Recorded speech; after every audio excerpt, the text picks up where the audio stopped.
नीरज जी सूरतगढ़ से। महाराज जी को नमन। महाराज जी, मेरे मन को डांटिए, मैं राम भक्त हूँ और आजकल मेरा मन प्रभु से विश्वास उठ रहा है। ऐसा लगता है सब मन का खेल है, सब भावना का खेल है। तो नास्तिकता की भावना क्यों लाते हो?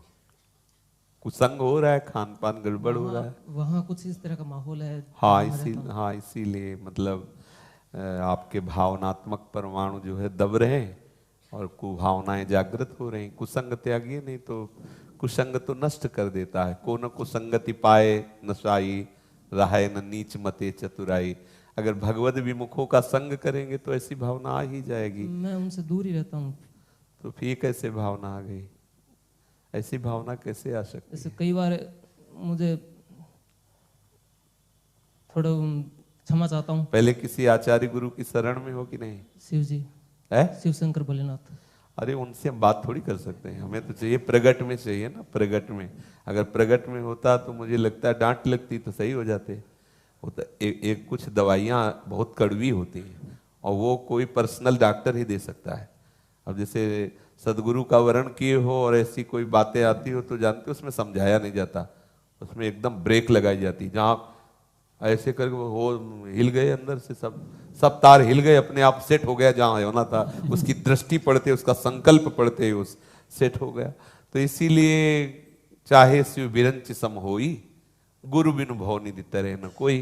क्योंकि मन है, आज हमारा साथ दे रहा, कल ये हमारे खिलाफ खड़ा हो सकता है, भक्ति के खिलाफ। पर इसके खिलाफ जो खड़ा हो सकता है वो सदगुरुदेव होता है। और सदगुरुदेव के चरणों का आश्रय लेने वाले में ऐसी भावनाओं का प्रवेश हो जाए, असंभव। तभी होगा जब वैष्णव अपराध बन जाएगा, गुरु अवहेलना हो जाएगी। नहीं, ऐसी नास्तिकता की भावनाएं प्रवेश ही नहीं कर सकती। एक गुरु महिमा है, जो गुरु चरणों का आश्रय लिए कदापि नहीं। इष्ट प्रियता रोज की रोज बढ़ेगी, बिना साधन के बढ़ेगी। यदि गुरु अवहेलना न करे, गुरु का अनादर न करे, तो ये स्वयं सिस्टम है। आचार्य परंपरा से उस सिस्टम में जुड़ गए ना, तो वो सिस्टम चलाता रहेगा। जैसे आप इंजन में पावर है लेकिन डिब्बे में पावर नहीं, पर वो सिस्टम से जुड़ा हुआ है डिब्बा, तो इंजन से भी ज्यादा सवारी घसीट रहा है वो, और इंजन के साथ ही दौड़ रहा है, क्योंकि इंजन में उसका कनेक्शन है। ऐसे ही अपने में सामर्थ्य नहीं, लेकिन अपने आचार्य है इंजन, और उस क्रम से जुड़ा हुआ डिब्बा है। डिब्बे में हो सकता है कि ज्यादा बैठे हो, इंजन में कितने 2-3 बैठे होते, और उसमें तो बहुत सैकड़ों बैठे, पर इंजन की रफ्तार से बिना पावर वाला डिब्बा चलता है और वहीं पहुंचता जहां इंजन पहुंचता है। ऐसे ही आचार्य कृपा से, गुरु कृपा से साधारण जीव भी उस गति को प्राप्त हो जाता है जो बड़े बड़े योगियों के द्वारा वांछित गति है। बच्चा, सबसे पहले श्री प्रगट में सदगुरुदेव का वर्ण करो। जहां तुम्हारी रति हो, जिस संप्रदाय में, जिस नाम में, जिस इष्ट में रति हो, वहां प्रगट में, प्रगट महिमा है। अगर प्रगट में महिमा ना होती तो भगवान श्री राम को किसी गुरु की आवश्यकता नहीं, क्योंकि गुरुओं के गुरु स्वयं हैं। या की श्वास वेद श्रुतिचारी, सो हरि पढ़े ये अचरज भारी। हाथ जोड़ करके श्री वशिष्ठ जी के चरणों में बैठते हैं, विश्वामित्र जी के लिए पुष्प चयन करके ला दो, डरते हैं कि विलंब हो गया, कहीं डांट न लग जाए। अखिल लोक चूड़ामणि भगवान श्री कृष्ण संदीपनी जी की आज्ञा से लकड़ी तोड़ने जा रहे हैं। बोलो, इनको गुरु की आवश्यकता है? गुरुओं के गुरु विराजमान है साक्षात, जिनकी श्वास से वेदों का प्रादुर्भाव हुआ। पर स्वयं अवतरित होकर भगवान ने दिखाया कि बिना गुरु कृपा के भव समुद्र से मुक्त नहीं हुआ जा सकता। अब आप देख लीजिए। मुझे पता नहीं किसको बनाऊं गुरु। वो शिव जी से पूछिए, शिव जी से के बंदे बोधमयम नित्यम गुरुम शंकर रूपिणम। उनसे कहो कि हमें बात करने की आवश्यकता है, हमें डांट खाने की आवश्यकता है, हमें ऐसे रूप में आकर के आप मिलो। हमें दुलार भी चाहिए और डांट भी चाहिए और भय भी होना चाहिए कि गुरु जी के सामने जाना है, अगर थोड़ी भी कुछ गड़बड़ी हुई, एक्सरा हुआ, पकड़े गए तो वही सब बेइज्जती हो जाएगी हमारी। तो एक भय होना चाहिए, एक भय, उसे गुरु भय उसे निर्भय कह देता है, निर्भय कर देता है। अब ये भय शंकर जी से तो होगा नहीं हो। खास बात भगवान में नहीं है, खास बात गुरु में है। इससे मोते अधिक गुरु ही जिए जाने। अरे वो तो कब से है यार, फंसे हैं, पीट रहे हैं, जल रहे हैं, मर रहे, लेकिन जब से गुरु हुए तब से उनकी माया बांध नहीं सकती। उनके होते हुए भी दुर्दशा है, लेकिन गुरु के होते हुए दुर्दशा नहीं हो सकती, नहीं हो सकती। इसलिए मोरे मन प्रभु विश्वासा, राम ते अधिक राम कर दासा। राम के होते हुए भी प्रपंच हमें बख्श नहीं रहा, लेकिन गुरुदेव के होते ही प्रपंच छुएगा नहीं। तभी छुएगा जब कीन हो इसका वो अभिमाना, सुख हो वंचा कृपा निधाना। फिर धूल दूसरित कर देंगे। गुरु से अभिमान करके मनमानी आचरण तो फिर माया बख्शेगी नहीं। नहीं तो गुरु छत्र छाया में रहने वाले के लिए कोई भी उसे स्पर्श नहीं कर, कोई भी बाधा उसे, गुरु चरणों की महिमा है। इसलिए मुझे लगता है कि पहले शुरुआत कीजिए आप। परमार्थ की शुरुआत ही होती है सदगुरुदेव के चरणों का आश्रय लेना। सदगुरुदेव का वरण प्रभु से प्रार्थना कीजिए कि आप मुझे सदगुरुदेव रूप से आइए और स्वीकार कीजिए, वो आगे का मार्ग प्रशस्त कर देंगे। राधा आसक शरण जी वृंदावन से, सदगुरुदेव के श्री चरणों में दंडवत प्रणाम। सदगुरुदेव भगवान 3 दिन पहले रात्रि में देखा, सपने में राधा रमन जी घर पर आए और पंचायत कर रहे थे, और जब उनको गोद में उठाकर मैं बाहर गया। भैया पंचायत में क्या हो रहा था? महाराज जी साष्टांग दंडवत जी महाराज जी ऐसे बैठ के चर्चा कर रहे थे क्या ग्वाल वालों के संग, ये बहुत खराब है जी, बहुत अच्छो अपनी भाषा में। जी। और फिर उनके गोदी में लेके, प्रिया जी को गोदी में लेके घर के बाहर गए तो उनका श्रृंगार बिखर गया। तो मैंने कि अरे लाला को श्रृंगार बिखर गो, ऐसे जेठ में भर के गोदी में, और मैं श्रृंगार बिन्नू महाराज जी ऐसे।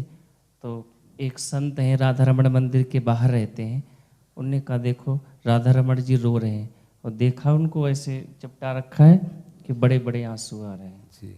बड़ा मन बेचैन। गुरुजी रोज दर्शन करते थे, 2 दिन दर्शन नहीं हुए, इस वजह से हुआ या किस लिए रो रहे थे, बड़े बेचैन गुरुजी उस दिन से।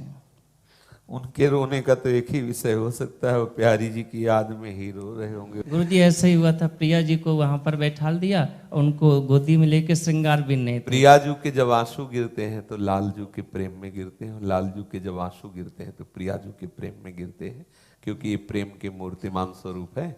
अपने जनों को दुलार करने के लिए, कृपा करने के लिए प्रभु ऐसी ऐसी लीलाएं करते रहते हैं। और मुझे लगता है इस तरह की जो लीलाएं हैं वो गुप्त रखी जाएं, इसका कोई प्रश्न नहीं होना चाहिए, और इसका क्या तात्पर्य ये भी नहीं समझना चाहिए। मेरे प्रीतम प्रभु हैं, वही बांके बिहारी, वही राधा रमण जी हैं, वही राधा वल्लभ जी हैं। वो अपने उपासकों पर कृपा करने के लिए ऐसी रसमयी, ऐसी भाव में लीलाएं करते रहते हैं। हमें उनको भाव में प्रणाम करना है। अगर कोई स्वप्न में आदेश हो तो उसे गुरु के द्वारा जांच करा लेना है। अगर स्वाप्निक कोई भागवतिक आदेश हो तो उसे गुरु के द्वारा जांच करा लेना, और वो जांच कराने के लिए कागज में केवल संक्षेप में लिख करके दे। इस तरह से जैसे हम स्वप्न की कोई मंगलमयी लीलाएं प्रकट करेंगे तो आगे से स्वप्नाना बंद हो जाएगा।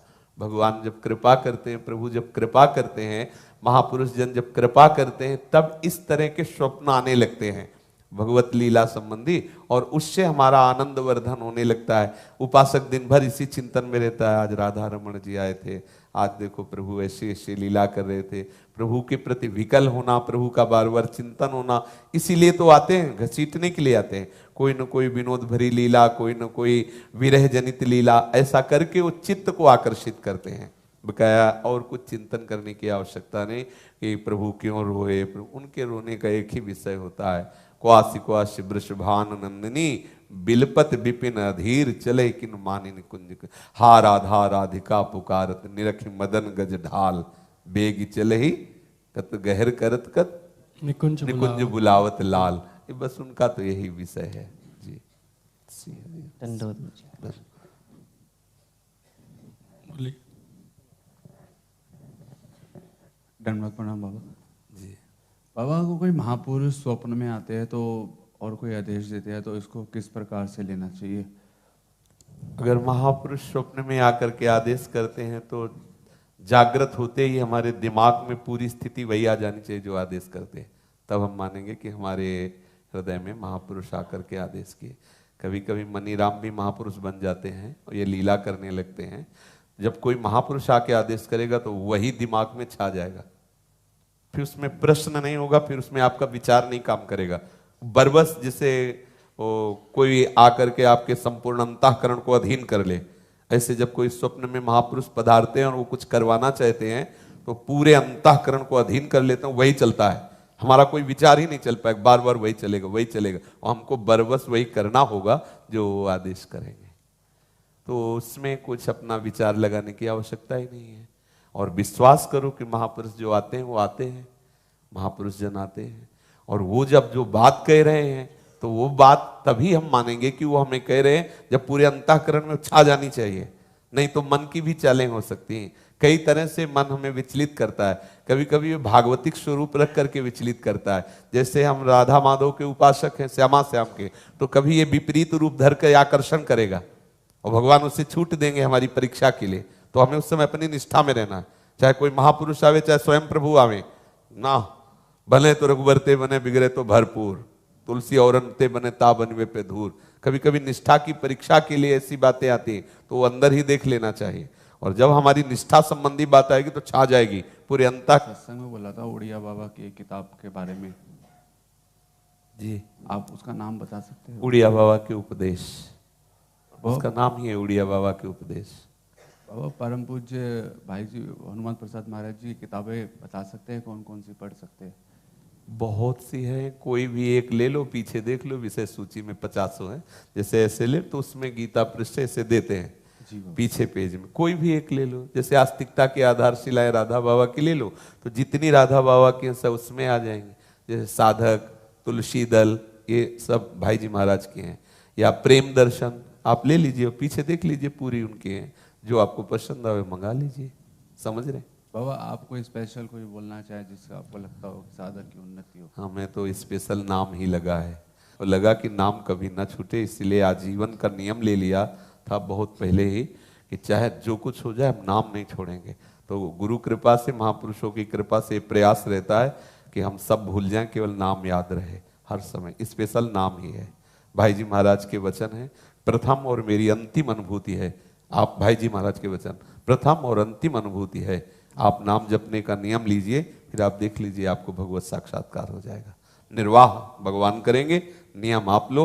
मेरी प्रथम और अंतिम अनुभूति भाई जी महाराज की। तो इन महापुरुषों के वचनों से हृदय में सार बात एक ही बैठी है हमारे, कि हम इन किन प्रकार अपने आराध्य देव का विस्मरण ना होने दें, बस सार बात है। अब जैसे कभी मन हुआ तो कोई भी ग्रंथ निकाल लो, उसमें अपने मनोनुकूल सूत्र पढ़ लो, क्योंकि ग्रंथ किसी एक के लिए नहीं होते, सबके लिए होते हैं। तो सब भावनाएं उसमें होती हैं, तो हमें फिर छांटना होता है। जैसे अपने वृंदावन निकुंज बिहार रस के उपासक हैं, तो अब जैसे भाई जी के बहुत सी बातें ऐसी है जो हर कोटि के साधक के लिए, तो अपनी कोटि के अनुसार उसमें बात ले ली, बकह रख दी। समझ रहे ना? तो आप अपनी भावना, अपनी धारणा के अनुसार उसमें देख लीजिए, जो सूत्र समझ में उसे स्वीकार कर। महापुरुषों के सब वचन अमृत में ही हैं, लेकिन हमारी निष्ठा को पुष्ट करने वाले जो वचन है वो हमारे लिए अमृत में है। तुम्हारी निष्ठा को पूर्ण करने वाले वो तुम्हारे लिए हैं। जो अमृतमय वचन हमारी निष्ठा से गिरा दे, हमारे लिए वो अमृत वचन नहीं है। उन महापुरुषों के अमृतमय वचन होने पर भी देखनो ये है कि उनको हियो कहां ठहरानो, ताको गहनो। श्री ध्रुवदास जी कह रहे, महापुरुषन ने सब बात बोली, पर देखनो ये है कि उनको हियो कहां ठहरानो, उनका हृदय कहां स्थित है, वो बात गहनी जहां उनका हृदय। तो जैसे भाई जी, उड़िया बाबा, ये सब महापुरुष सब सिद्धांत वर्णन करते हैं, लेकिन इनकी स्थिति कहां आई? जैसे भाई जी की स्थिति श्री प्रियालाल के अनुराग रस में डूबे हुए, बस हमें वहां पकड़ना है। प्रियालाल के अनुराग रस में कैसे डूबे, प्रियालाल के अनुराग रस के लिए क्या आवश्यक है, बस। और सब नहीं तो ग्रंथ क्या है, एक बहुत बड़ा समुद्र है और हम पूरे समुद्र में तैर नहीं सकते, तो हमें उतना ही केवल लेना जितने से हमारी प्यास बुझने की बात आए। चतुर उपासक वही है जो शास्त्रों से अपने सिद्धांत की बात लेके चल पड़ता है, और वो भोला भाला उपासक वो है जो उसी में खेलने लगता है। बहुत से शास्त्र है, उसी में खेलते रहो तो सिद्धांत की भूमिका नहीं आएगी, भूमिका आएगी चलने पर। तो हम खूब साधन में चले, तो सब साधनों का सार आज के ही सत्संग का था कि सब कुछ है नाम स्मृति। हम निरंतर नाम रटे, नाम न छूटने पावे, साथ में परहेज रखे, शास्त्र विरुद्ध आचरण ना हो तो भगवदाकार वृत्ति आ जाएगी।